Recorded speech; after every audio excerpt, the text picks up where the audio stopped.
les sciences humaines et sociales entretiennent une profonde allergie envers la biologie, considérant que l'homme s'est affranchi de toutes les contraintes de l'évolution. Il en est ainsi en médecine, alors même que les thèses transhumanistes postulent que notre évolution est arrivée à son terme et que notre devenir radieux viendra des nouvelles technologies.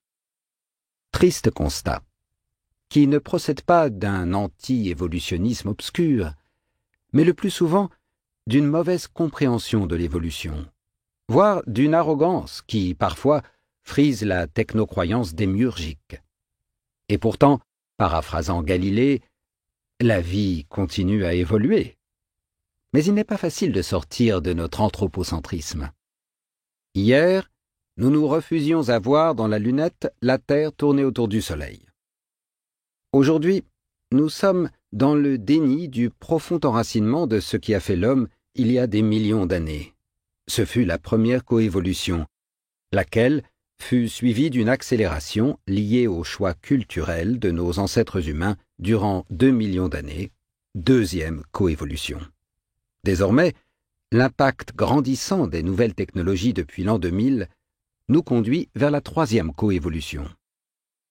Dès lors, comment avancer, affronter cet avenir sans savoir d'où nous venons?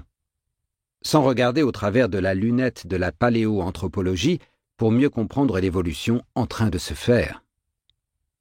Dans l'affaire Galilée, la Terre a perdu sa place au centre du cosmos, mais on a découvert les splendeurs de l'univers.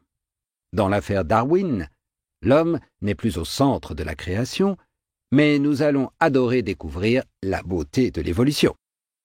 L'enjeu de cet essai, s'il en est un, n'est pas de décomposer l'homme en petits morceaux éparpillés dans l'univers des singes d'hier et d'aujourd'hui, mais de retrouver ce qui fait de nous des hommes en reprenant cette évolution créatrice, selon la formule d'Henri Bergson, depuis son commencement après la grande coupure, cette extinction de masse des espèces entre l'Éocène et l'Oligocène, et l'avènement des singes sur la Terre.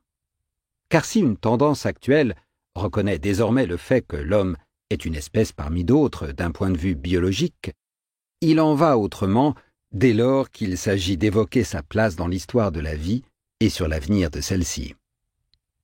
Encore un péché d'arrogance? Je ne le crois pas.